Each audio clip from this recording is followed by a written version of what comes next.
Welcome to the Godless Spell Checker podcast. I'm Stephen Knight, and I hope you're all doing well.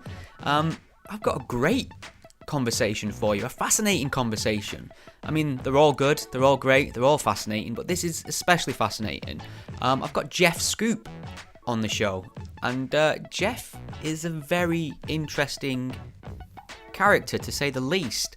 At one point, Jeff was the commander of the National Socialist movement in the United States. He was literally a Nazi commander. And now I'm not talking about the far left Twitter understanding of what a Nazi is. I'm talking serious white supremacy, swastika brandishing skinheads. Very nefarious ideologues, to say the least. That's putting it very mildly. I don't have to explain to you what a Nazi is, obviously.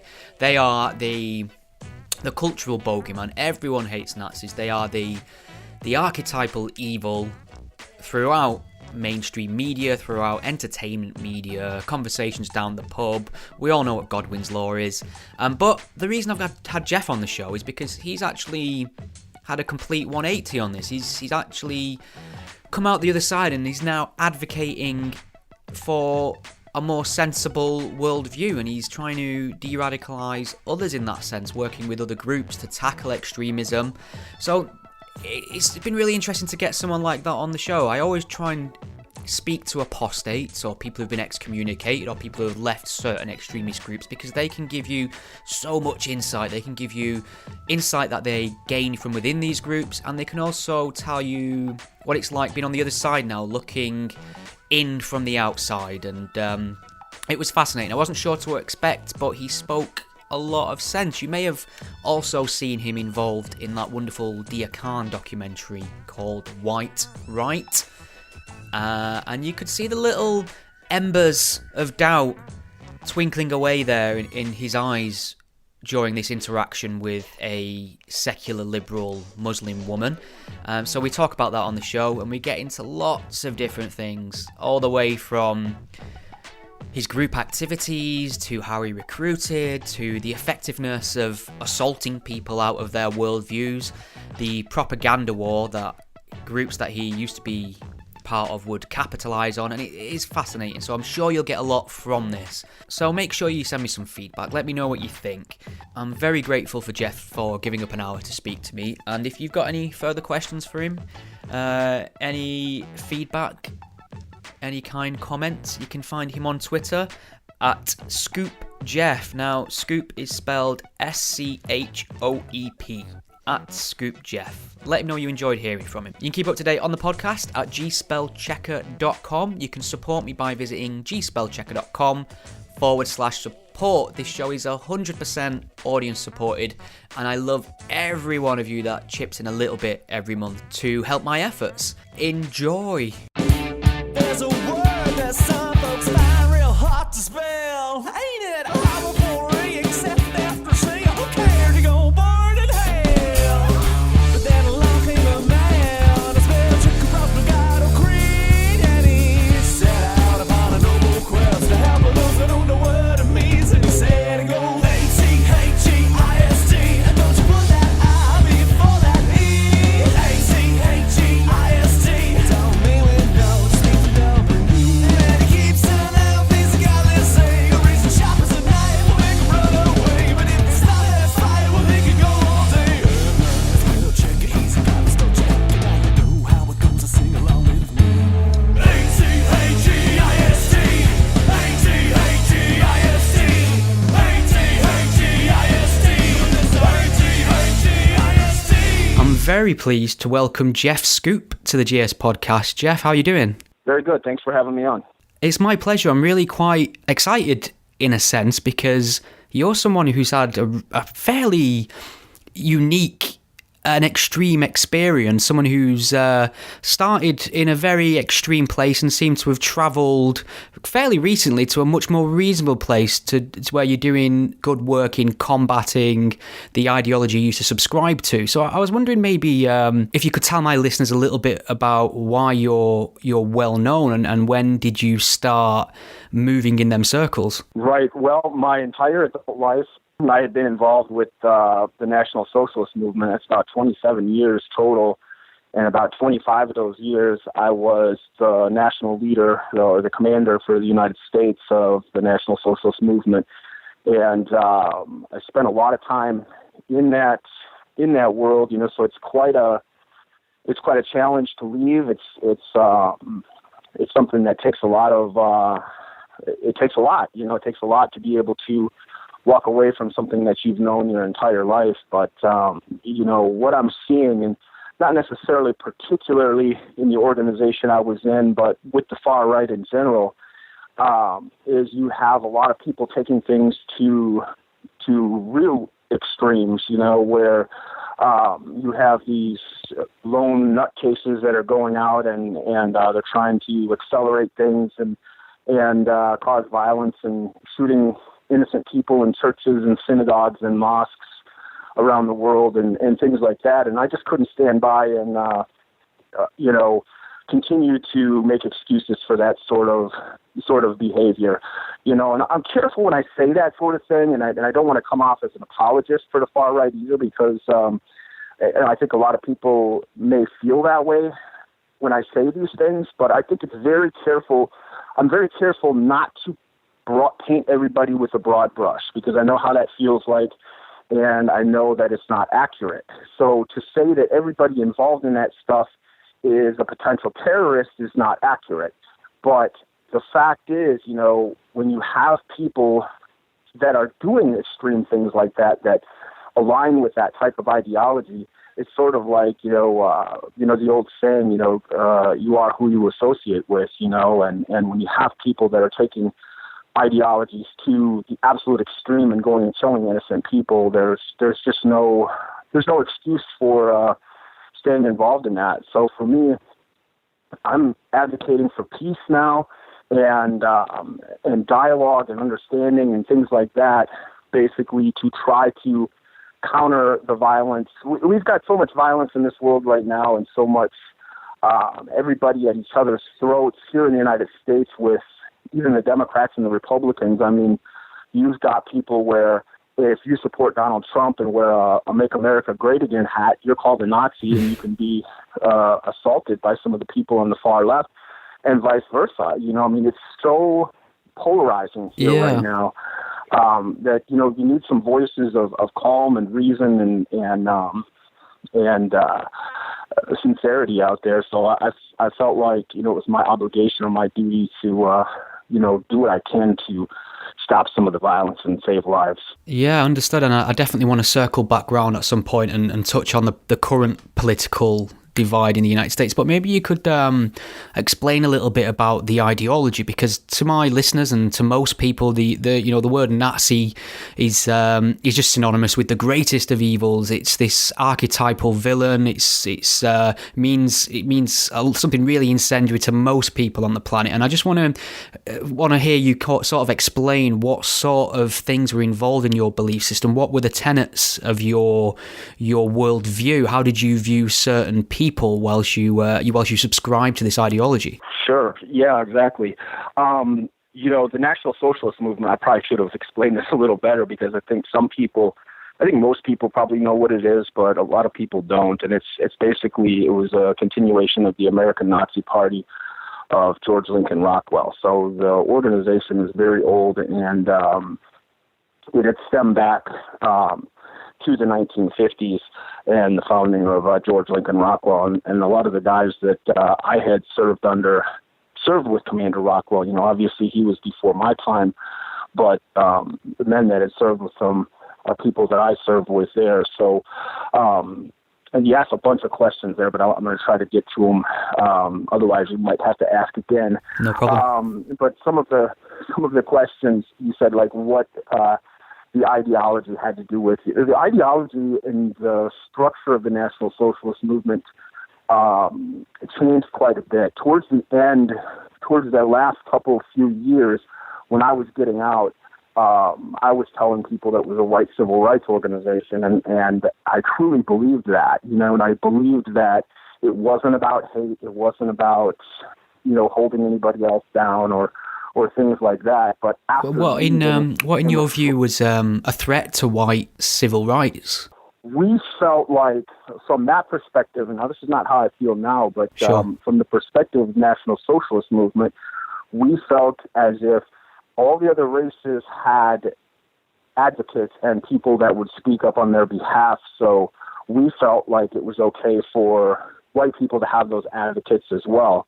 I don't think the National Socialist movement is the correct vehicle for something like that, now, but for many years that's what I believed. I felt like we were the advocates for white people. And I think that's what confuses a lot of people. And even since I've been out, when I talk about why I got involved, why I joined, everybody has different reasons. There's some people that, came from abused families or that had this tragic upbringing and these really terrible stories, and that's how they were sort of, brought in, that they were brought into this movement. For me, I didn't have any story like that. For me, it was the political ideology at the time, and I thought I was doing something honorable and great for my country and my people. And I know people hear that, they just go, oh, gosh, no, But that's how I saw it.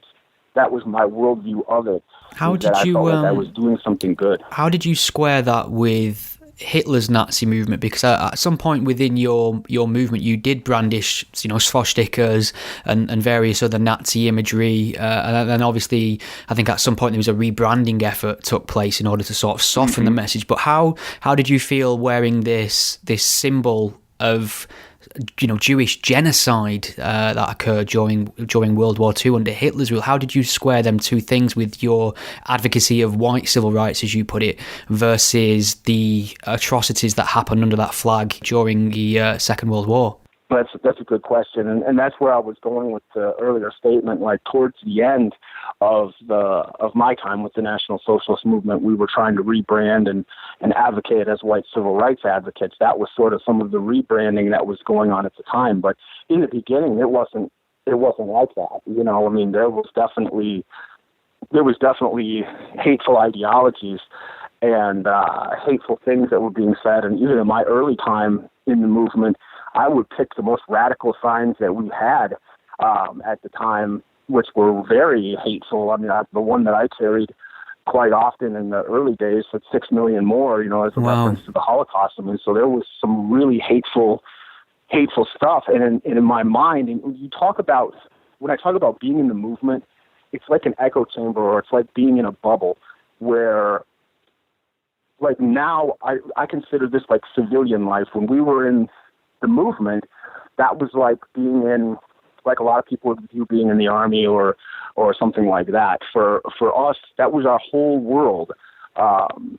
For me, for all those years, like everyone you knew was inside that bubble or inside that circle or echo chamber, and everything that you were hearing, the news, everything was part of that bubble. So looking back, like even the last few years that I was involved, I was like, oh, this isn't about hate. This isn't about hate.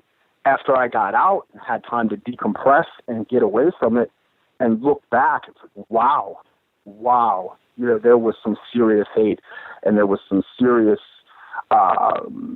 really bad ideology and things that were going on in there, but you couldn't, it's hard to explain. It's almost like I didn't like it when people referred to it as a cult when I was in, but in some ways, when all you're hearing is this information inside this echo chamber or this bubble, in a lot of ways it is like a cult, and that's how your thinking is molded, and even for intelligent people, like getting out and looking back, you just go, what was I doing? What in the world was I thinking, and how could I not see that was hateful? Or that hurt other people, that was, it's unbelievable. How much of a physical danger would you say you and your group were during that time to minorities, ethnic minorities, Jews specifically, perhaps Muslims as well? Would you say that was a clear and present threat of violence existed towards these people from your group? During during the earlier days or during the current? The early days, when it was at its most extreme ideologically. Oh, well, I found some leaflets from the late 90s that had images of, like, I remember one that said the fate of our enemies, and it showed a car blowing up, like a car bomb type of thing blowing up. And I remember it now, but at the time when I saw the leaflet, I was like, oh my gosh, we actually passed this stuff out back in those days. I completely blocked it out of my memory, like it never happened, So that,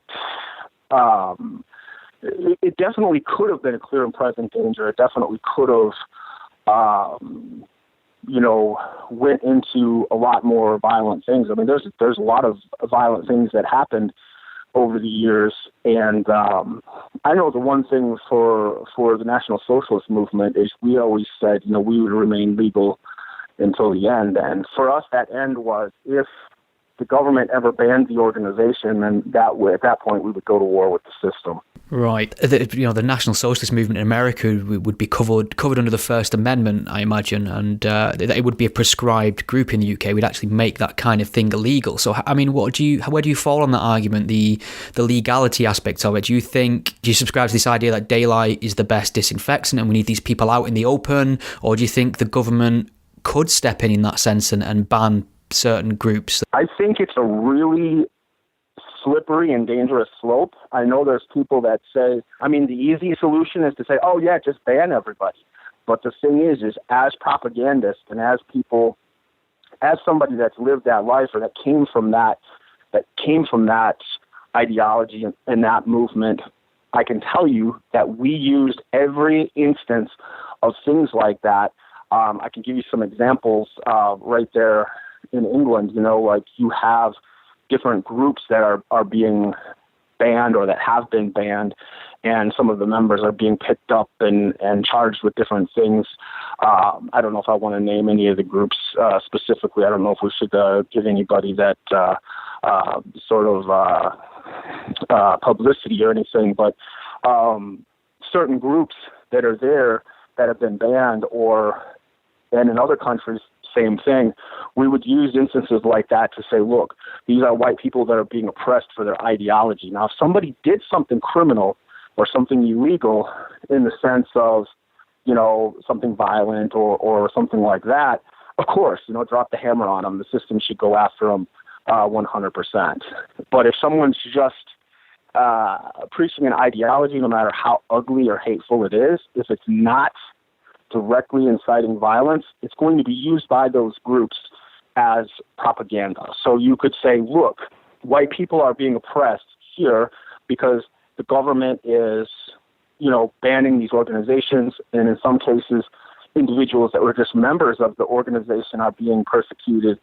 So I think that's dangerous in that sense, where it gives the far right the bullets, in a sense, the political bullets that they need to fight back. And I also feel like it pushes the radicalization and the accelerationism in the sense of if a lot of the people that are doing these crazy things, these killings and stuff, are trying to set off a civil war or a race war, and they see themselves similar to like ISIS or the extreme jihadi type, Al-Qaeda type movements as like martyrs for the cause. They'll say, my life doesn't mean anything, so I'm going to sacrifice it in this way to bring attention to our cause because we're being banished off of these things or that thing, or, so on and so forth, or our organizations being banned or we're being kicked off of social media. So that's the slippery slope of going after these type of groups in that manner, is that they will have that extra propaganda. It's proven in the past when they did that with ISIS and Al-Qaeda, it just pushed those movements further underground and they find other places to recruit. I think the best way to counter that message is to counter it with truth and to lay to waste their ideology and their bigotry and their hatreds and those sort of things, and prove them wrong rather than persecute them in the sense of, I feel like it pushes people that might not be that extreme yet. They might be in that mindset of wanting to be legal, wanting to be on the straight and narrow, but they just want to support this, ideology that they believe in.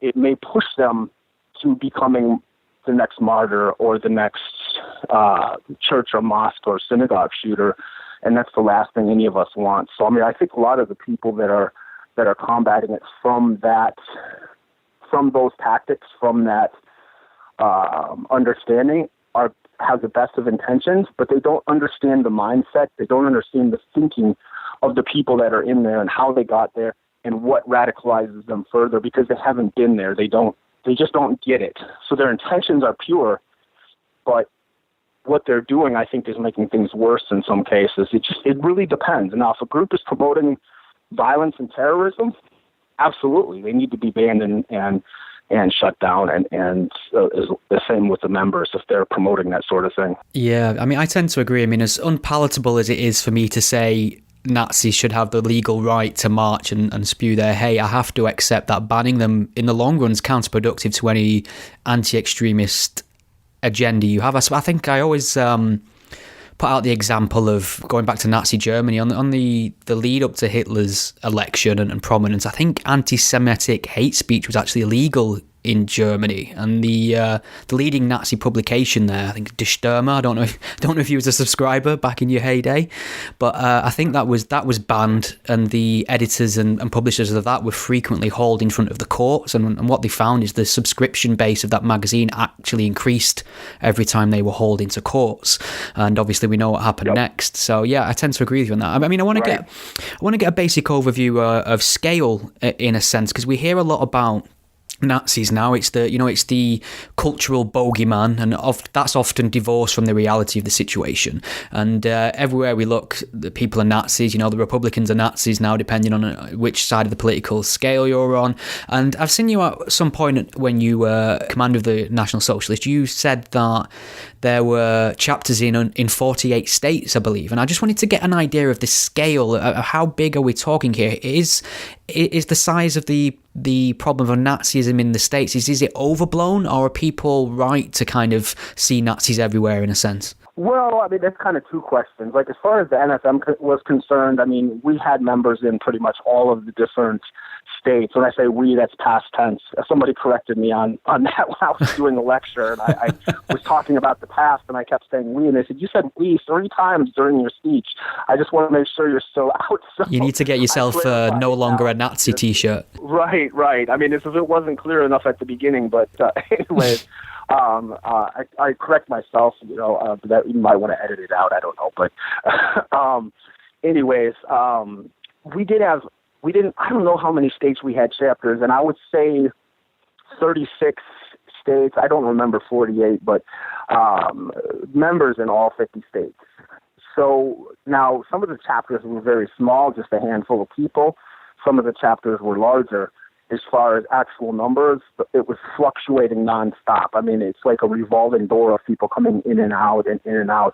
And just very small numbers would show up to the demonstrations because of the doxing and a lot of people's jobs. If, for example, they were active military, police, or they worked with the public.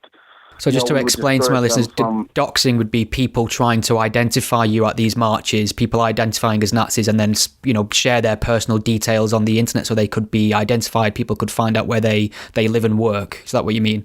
Correct. Yeah, that's what I mean by doxing. Is that there's a tactic that some of the Antifa or the far left does. The right does it to some degree as well on people. I don't care who's doing it. I think I understand the concept and why they're doing it, but I don't think it helps. I don't think it helps. It's funny as well. I have done a fair bit of on the ground video interviews at protest and demonstrations, and I found over the last 18 months to 2 years, people have been very reluctant to speak to me on camera for that reason alone, that they're fearful of their information being shared. And this has come from people who are on the left and the right, so it seems quite a nefarious tactic on both sides. Mm-hmm. It is. It's really. the proponents of that would say, well, hey, this person is doxed and now they're not out there. But again, it falls back into that category where sometimes, I think in a rare cases, doxing somebody might shake them awake enough where they're like, you know what, this isn't good for me. I shouldn't be doing this. This isn't good for my family. And it might stop them. I think that's the minority. I think typically when someone is doxed, I think it makes them more mad. I mean, just from my own personal perspective, whenever that sort of thing was done to me and most of the people that I know, it just fueled us. It just made us more angry. Yeah, it put me in fight mode. If you feel your family's all in your homes, all in your castles, all of a sudden under a threat, it ramp up the gears a few notches, wouldn't it? Yeah, it does. It's really a negative thing, I think, for the most part. I think if it makes someone leave their ideology, I think that they probably want that. Lack of a better term, but maybe they weren't all that their heart was in the first place.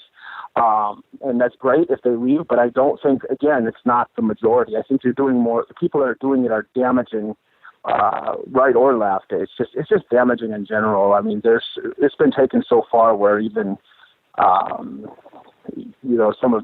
people have gotten hurt or killed. There was one young man, I won't say his name or anything, but there was one young man that was doxed and he was going to a Ivy League college here in the United States and he killed himself.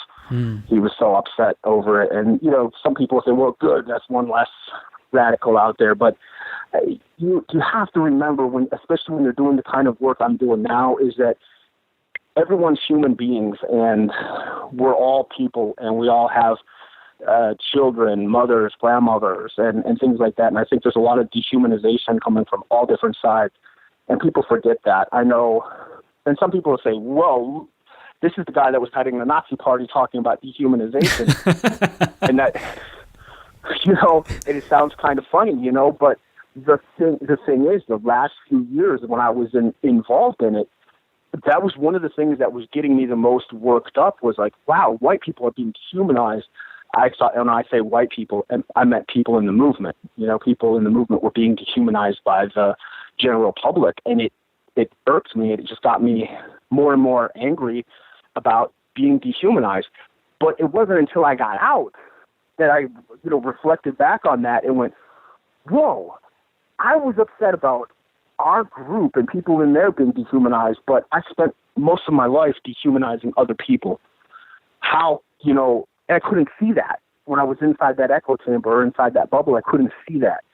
So getting out and being able to see that and go, whoa, it's something that everybody needs to think of, because a lot of times when you're looking at, well, this is our enemy over here, or they see the right as their enemy or the left or whoever it is, you dehumanize them. Just like when you go into war, if you're going into war and fighting ISIS, you dehumanize them. You see them as subhuman or as vile as their ideology is too. You don't see them as human because you are able to mentally condition yourself to do whatever it takes to stop them. Yeah. And I think we need to dial that back a little bit as human beings and reach across the aisles to some of these people to be able to say, look, here's the commonalities. I know for breaking down the ideology of the far right, I mean, we can get into that too, but, there's more commonalities than there are differences between human beings, period. I mean, that's the simplest way I can put it.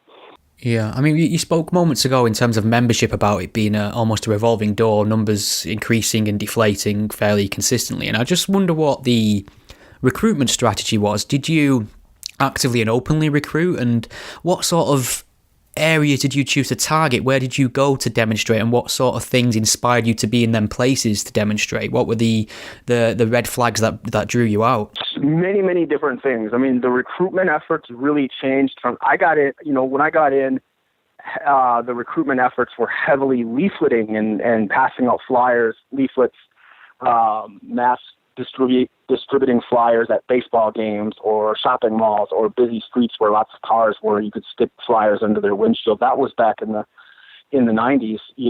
Now it's the internet. It's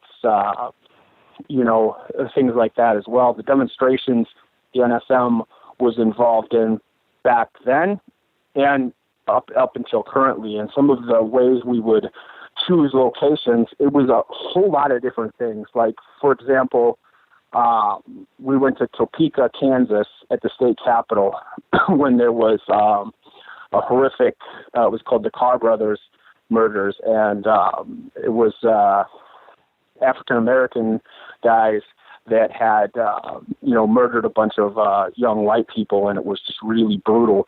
So we went down there to draw attention to that. Another time it was, we went to Wisconsin because there was a term for it. I want to say wilding, but I don't think it's that. But it was basically like, flash mobs. There was flash mob rioting at the state fair there, and it was mostly based on race. So we would go into areas where there was racial tension, where there was hot button issues.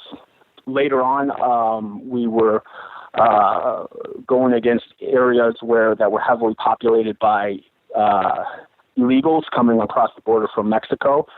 That was a subject that was real heavy for the National Socialist movement. Basically anything that was a hot button issue or areas that we could, where there was discontent or especially racial disharmony. Yeah. I mean, I suppose one of the big talking points around this topic is the election of Donald Trump. I mean, there's a few things to talk about in terms of the inauguration and how Richard Spencer is, circles around that issue. And I think you yourself were on record as saying that Trump himself used nationalistic language. You found his message quite empowering, with you still in that, that Nazi mindset at the time. You thought that he was almost one of your guys, or speaking to the issues you cared about. And I just wonder if you still feel that way now, and if so, is this a conscious effort by Donald Trump? Do you think some of the smears about him being a Nazi or potentially at least a white nationalist are fair and accurate? I'm really careful to answer that, even when I was in the movement and now too, just because of how polarized things are. I think I know what you're talking about, because I did say that there was certain things that he said that he was using up before the elections about, the America First thing. Yeah. And, but I mean, these are kind of common talking points. I mean, they're common talking points of his. But those were things that the NSM had been saying for years. So I know I'd said, well, it looks like he took some of our talking points out of our playbook, because there were certain things that he was saying that we had been saying, but that's propaganda as well. It's like there's a large segment of the American population, not just white nationalists, but people of all different races that don't like the illegal immigration thing, and that have an issue with that. So, those are hot button issues that I feel like he tapped into that. He knew that those were things that American people cared about, and that he could tap into a large percentage of the population. Does that make him a white nationalist? I mean, to be honest, a lot of his policies, and things that he does, cementing alliances with Israel. It's not good for your Nazi credentials, that one, is it? Right. Yeah. So that was an issue where a lot of white nationalists didn't like him. But it really depends. I mean, I was part of what you call the hard right. Spencer would have been something, with the alt-right and some of the younger people. And there's so many different variations of the alt-right.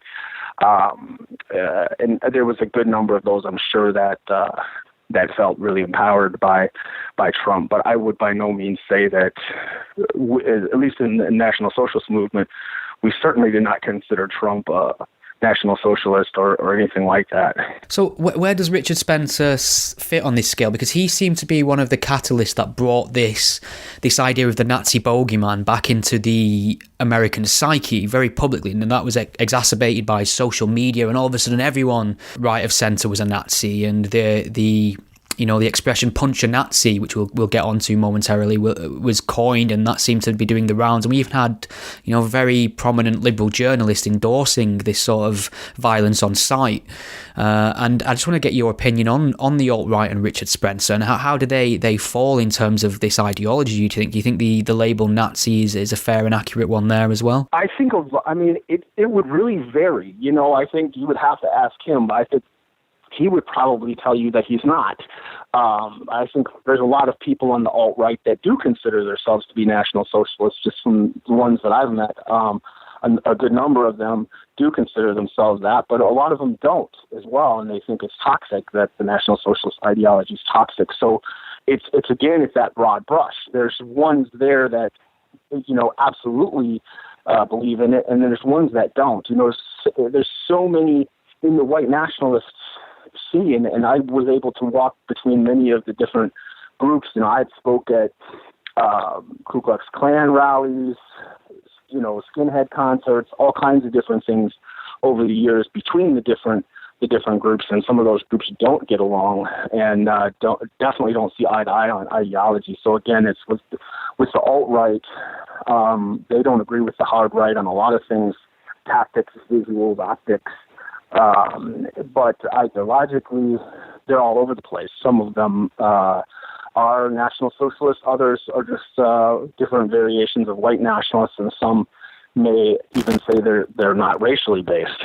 It just really depends. Yeah, and sort of on the inauguration around about 2017, Richard Spencer was sucker punched by a unidentified bystander, or at least I think they remained unidentified, and that sparked the whole fronting with this punch a Nazi movement. I just want to get your opinion on that as a tactic. How effective do you think it is to engender the idea that people who subscribe to a Nazi ideology should be punched on sight? And again, at the risk of coming off as an apologist, because I'm certainly not, no one has ever left the white nationalist movement or any other ideology that I'm aware of by being punched in the face.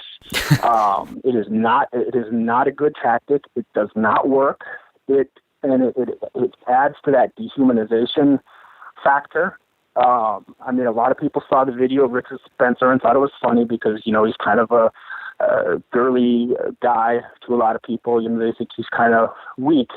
So they saw him get punched and kind of run away, and people thought it was funny, and this is a good tactic. But typically, for me or for anybody else, if you come up and punch us in the face, it's going to escalate. It's going to be really bad. And it depends. Here, you've got a lot of people that are armed. I know in my old organization, a lot of the people were armed. You go and punch one of them in the face and they're carrying a rifle or they have a pistol under their good luck jacket.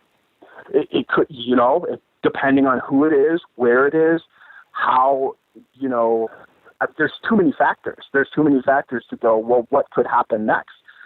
If somebody's carrying a knife, somebody could get stabbed. Those things escalate, and just little things like that could escalate into something that's absolutely life-changing. How do you know that, you heard punch a Nazi in the face on Twitter or Facebook, and you went and you slugged the guy that you thought was a Nazi. Maybe he is, maybe he isn't. And he takes out a knife and stabs you, or vice versa, and it just escalates, and then all of a sudden somebody's dead or wounded for life or disfigured or something like that. We've had instances here now. There was a guy, I believe it was a nationalist, threw battery acid in the face of a Mexican or a Guatemalan immigrant in Wisconsin recently and disfigured the guy for life. That doesn't, when I first heard of that, I thought, oh, that's the left, because they would throw acid at us different times, balloons with urine and things like that. So when I first heard somebody get hit with acid, I thought, oh, wow, this is somebody from the left. Turned out it was a nationalist that did it. It's the first time I'd ever heard of that. So both sides are doing these kind of horrific things to people. And this was just a random guy that, from my understanding, was just going to the store or something. He was just out, and somebody was walking around with battery acid and threw it in this guy's face. This is insane. Yeah, it's scary. I mean, I after the Richard Spencer incident when he was pushed, I very strongly came out and said that this is a bad thing to do. This is a dangerous thing. It sets a precedent. Violence begets violence. All these very warm, fuzzy things that I thought were quite liberal, left-wing perspectives, and I lost a lot of left-wing support over this. A lot of people telling me I was a fascist, I was alt-right, I was a Nazi apologist, things like that, all because I was of the view you shouldn't hit people for their views, regardless of how much you hate them. And not only, it's not an act of politeness in my view. I see it as very counterproductive. I see it as only adding fuel to the fire of the very problem that you think you're combating in that sense. You're right, and that's something. That's why, like, when I say I'm not being an apologist, it's because of that same sort of thinking. Is since I've come out, a lot of the people on the left, some of them have been very, very kind, and like they realize how hard it is to do what I'm doing, and they're like, hey, good for you, and they've been very supportive. But there's other ones that are like, hey, he should be out here saying all his old friends should be locked up, and they should be doing this, and he should be handing over names and mailing lists and things like that, which, I don't have anything like that. That stuff stayed with the organization. But it's just the thought that certain people believe that because I'm saying, hey, we should treat all human beings fairly, we should be kind to everyone. Obviously not kind to somebody that's being nasty to you necessarily, but just in general, try to have some sort of dialogue and understanding and not use violence. Then all of a sudden, there's certain people that don't like that. And there's extremists on the right and there's extremists on the left, and both sides are polarizing the country, and not just here, but worldwide. I mean, it's just the polarization isn't helping anybody and just creating a further divide. So even though they think they're doing something productive, they're really not when they're being that nasty, because nobody's going to change that way, if they're treated that way. I'm in agreement on that point for sure. I did want to talk a little bit about your change of heart and change of mind. When did you start to doubt the ideology that you subscribed to for such a long time? Was there a eureka moment? Was it a slow process? At what time did you start questioning some of the things that you'd taken as gospel, for want of a better word? That is a slow process. I don't think for some people, I've been asked that question quite a bit since I've gotten out, and for some people, they can pinpoint one moment and they'll say, it was this one time, this one thing. For me, it was a whole lot of things. And then looking back, and I'd say at least or about 3 years ago, I started realizing that, what I was doing was incorrect, and that I didn't agree with it, and things of that nature. And for me, it was a whole lot of different things. There was different people that you had met, or that I had met, that would say different things that would get me questioning things. And people look at it, and this is a complicated thing, because they'll say, well, okay, well, if you saw this 3 years ago, why didn't you get out? Well, it's like the guy that's going to work every single day that hates his job, but he keeps going. My business was tied into the movement and everything else, everyone I knew. So it wasn't just like, oh, well, I see the truth now, I'm going to walk away. It took me time. It's not something I'm proud of. I should have walked away several years ago, but I just wasn't able to do it.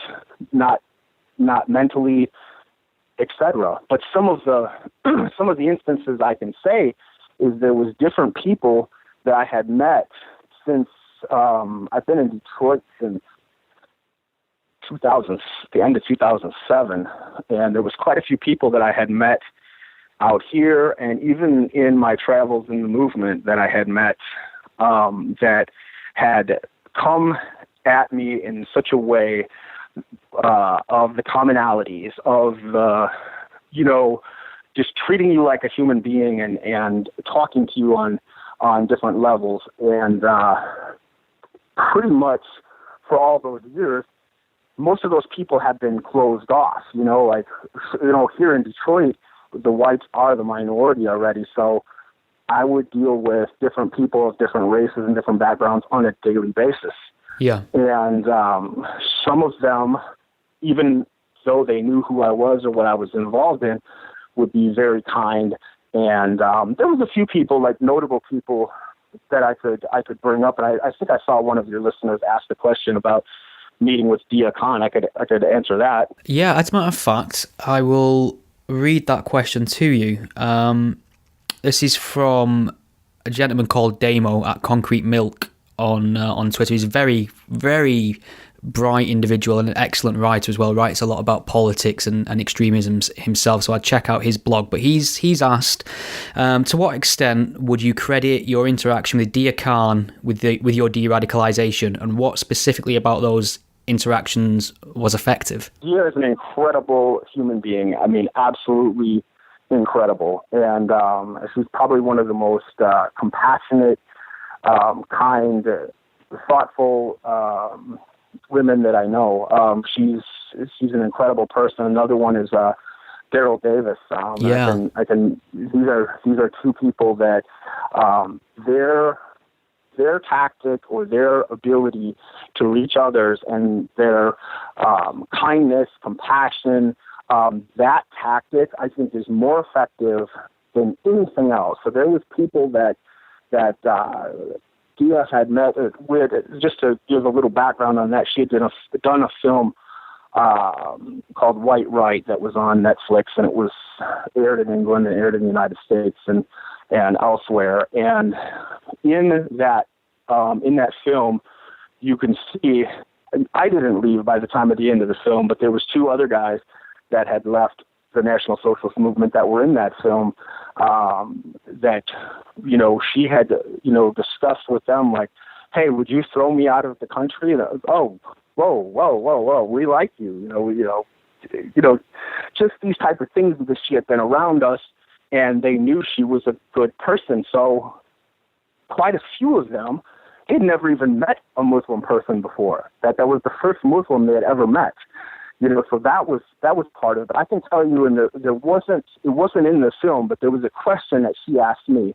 There was a number of things that she asked me that made me uncomfortable, which I think she showed a couple of them in the film. A lot of people have pointed out later, because she was reading me some of the things that, hateful things that people were saying to her because of her activism. And she's on the left, and I wouldn't. She's on the left, and here she's interviewing people from the far right, and she was terrified to meet with us at first, but that's just the type of person she is. You wanted to conquer that and try to understand what got people there. So she says, when she was reading me some of the hateful things people were saying to her, it really bothered me in the film. But the thing that really got me, which actually wasn't in the film, is we were in Detroit in a blown-out building or near a blown-out building, and we're talking about the economy and what about the economy would increase the ranks of the movement and why we were growing. And she says, let me ask you this. You're talking about this affects white people, this segment of the population. Doesn't that affect all people, Jeff? Is it just white people that this economy and this, situation in Detroit affects, or is it everyone? And that's very simple, right? Yeah. But that question stuck in my head, where I gave her, at the time, I just rolled out some, the correct movement response to her question. Almost like we're citing dogma in a sense. Right, I just rolled it out. I just rolled out whatever answer. I was like, well, I'm not concerned with the other races.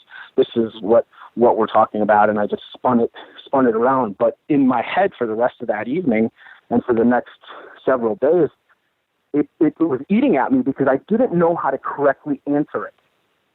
It's like, I gave the movement response, but in my mind, I couldn't justify it. It was like, wow, just that little thing.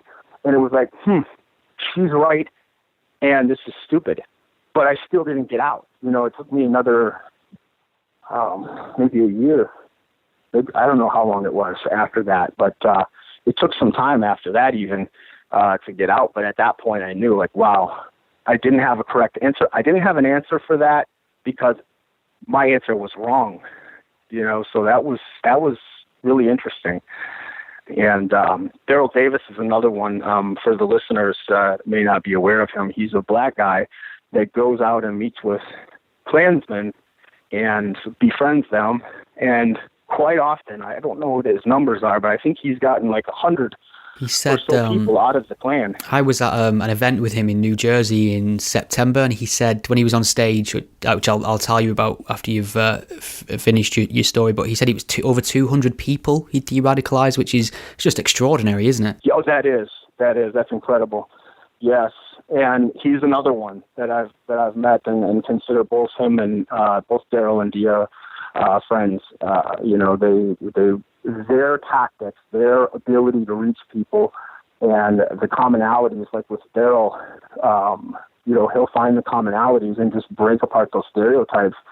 And a lot of those groups, and especially a lot of the Klansmen that he had met, they never really had these experiences with black people at all. And even ones that live in areas like I do, where whites are the minority, you stay in your bubble. You just kind of stay away from all these other people. And in cases like Daryl or Deeyah, where they had come out and approached people in the movement, I know for the NSM, like I would allow certain reporters or things like that in that would come and meet with us. And sometimes different individuals that may have, in like the case of the two people that left, or that told Deeyah they were leaving and left, they had never even met with a Muslim person before. They were sort of forced into it because I allowed this Muslim reporter in with us. And that's how there's this Muslim lady here. What is going on? And all of a sudden, hey, she's really great. We like her. And she's on the left.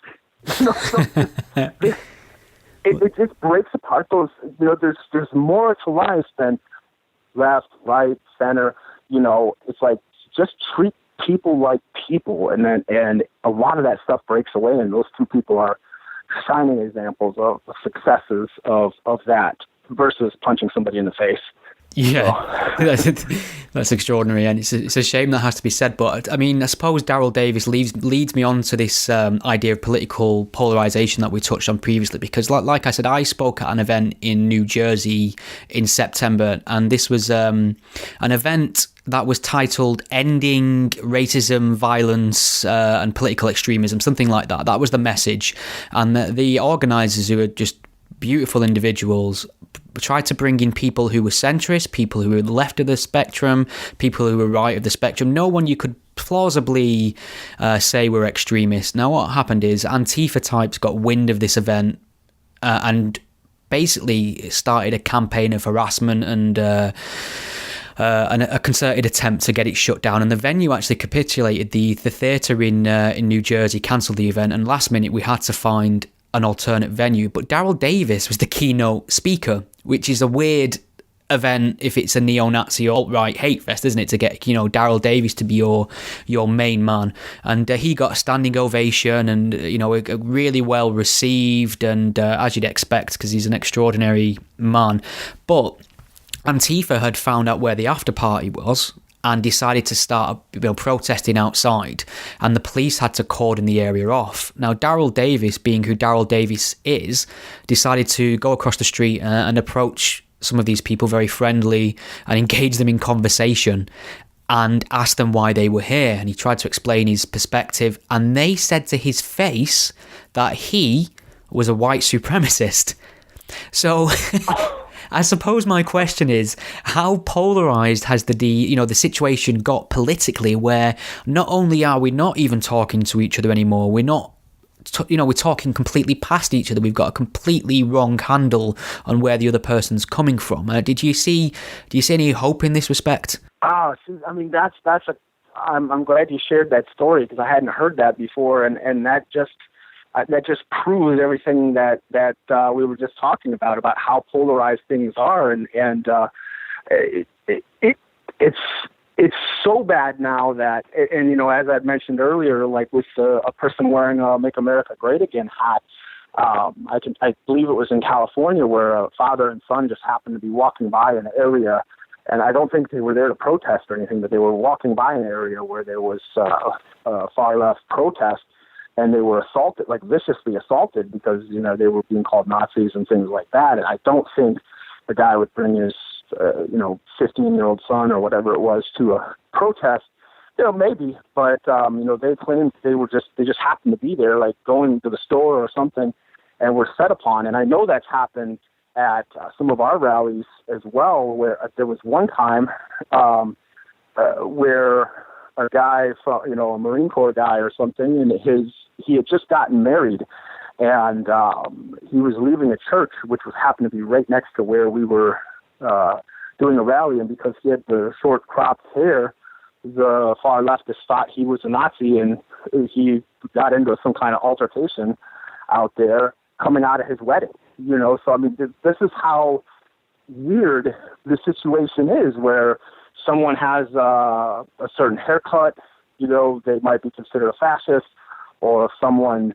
I mean, I think it's stereotyping. I mean, I've seen the world I came from. We stereotyped whole races and ethnicities and religious groups into different categories, where every person that was black was some kind of thief or criminal. Every person that was Jewish was involved in some kind of international banking conspiracy or trying to take over the world or other misunderstandings. So I think polarization in general is something we really have to get past as human beings, because that sort of thing, I can tell you, I know I'm kind of all over the place with the statements, but like you had said that the people were calling Daryl a white supremacist, and Daryl's clearly a black guy.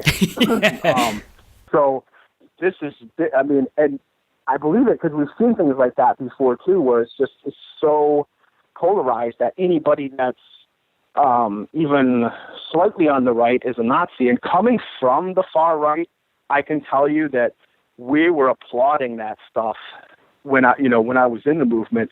Every time that would happen, we'd be like, look, good, that father and son that were Trump supporters got attacked by Antifa. This is great. Let's look those people up. Let's contact them.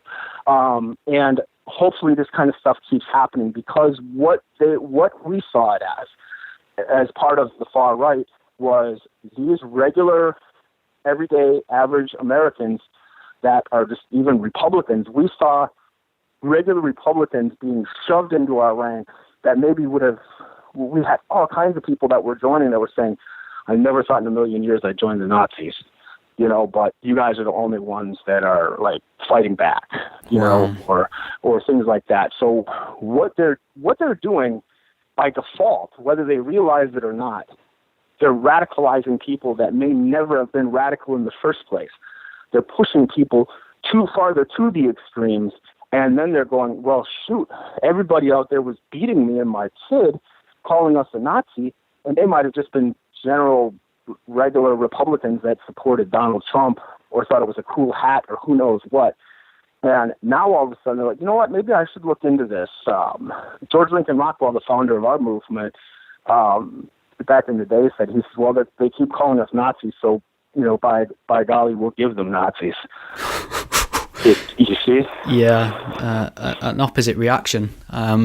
So obviously you've had quite a journey, to use a very schlocky word, and you spend your time now trying to combat the ideology, or at least be a spokesperson for a more sensible way of thinking. And I just, maybe before we let you get back to your day, you could tell us a little bit about how you approach this. What sort of anti-extremism work do you focus on? And I suppose in a way, do you feel any sort of debt or guilt for your time spent propagating this dangerous ideology? I do.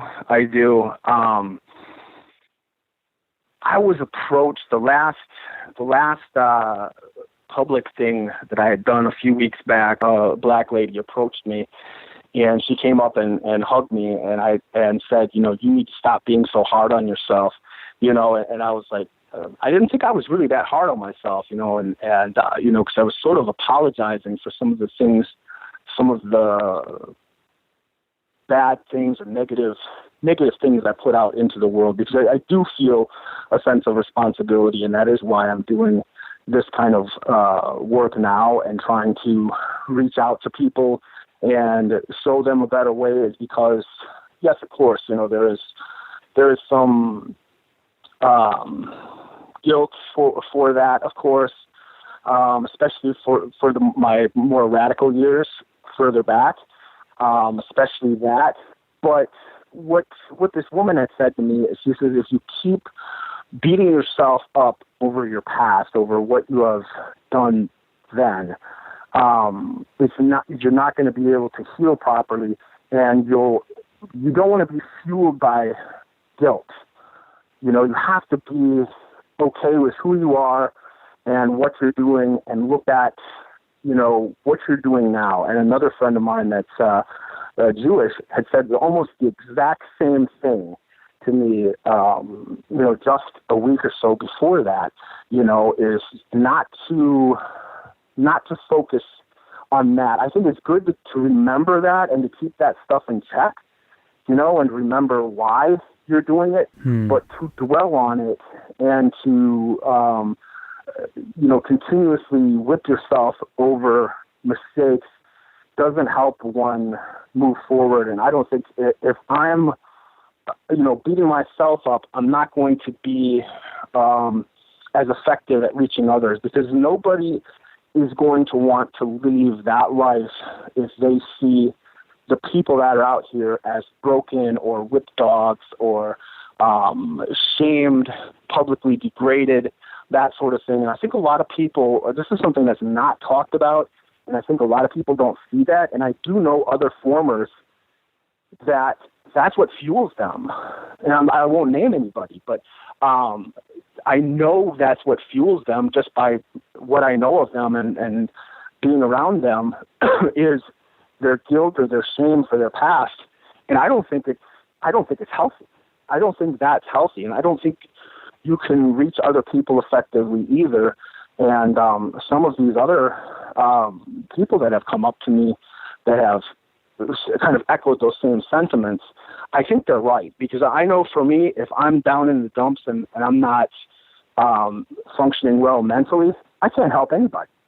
Nobody that's down or beaten down or depressed is going to be able to inspire or reach anyone, because just if anybody thinks of their life and the people around them, if you have that one friend, say, that one girl or guy that in your life that every day they're just miserable, if you are around them or you talk to them too much, that negativity, that negative energy starts to affect you. And oh gosh, it's Jim calling again. I can't take it. Yeah, I know people. I know people like this. We all do.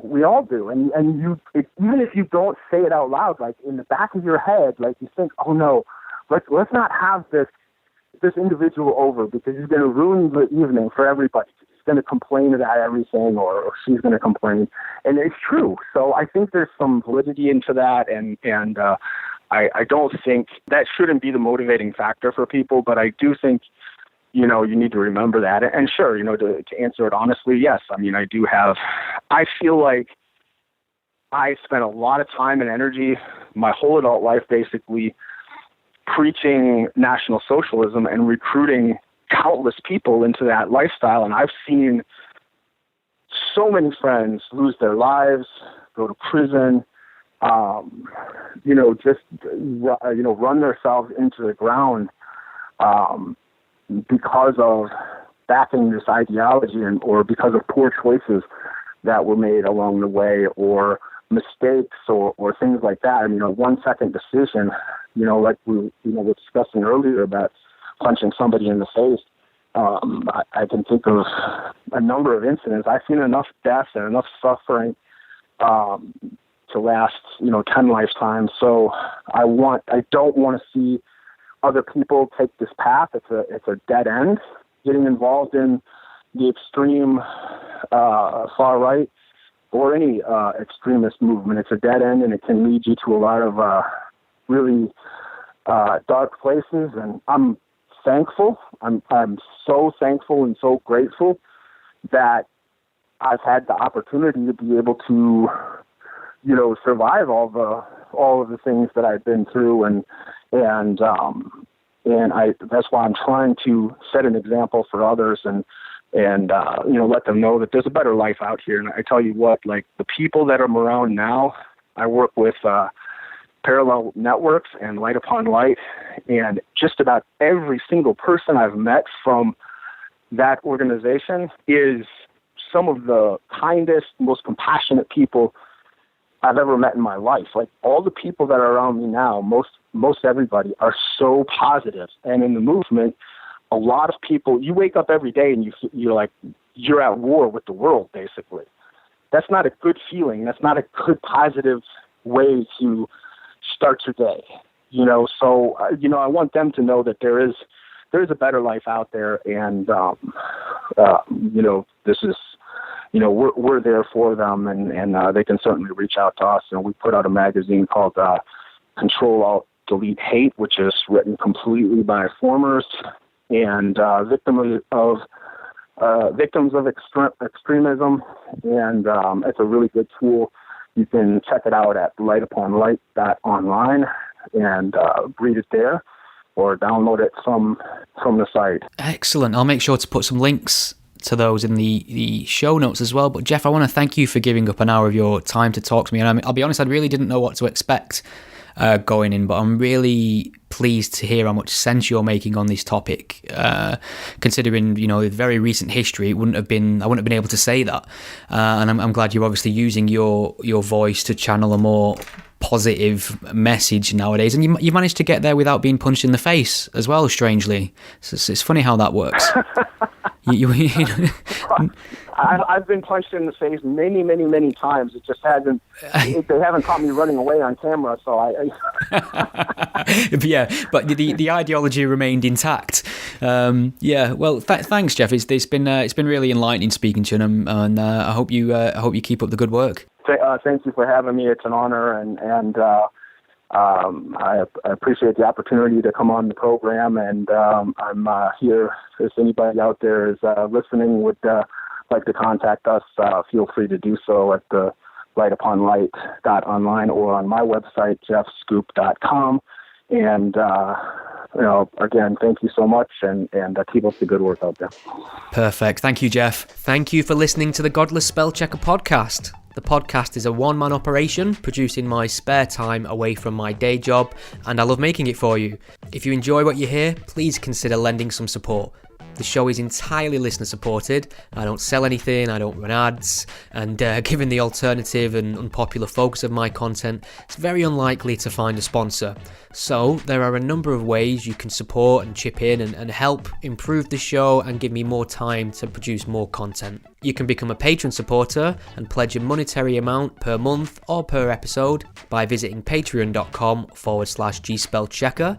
If you can't lend monetary support right now, don't worry, there's other ways you can help the podcast too. You can share it on your various social media networks, or take a moment to leave a review wherever you listen to it. Your support is massively appreciated. Thank you. Think we've all learned something here today?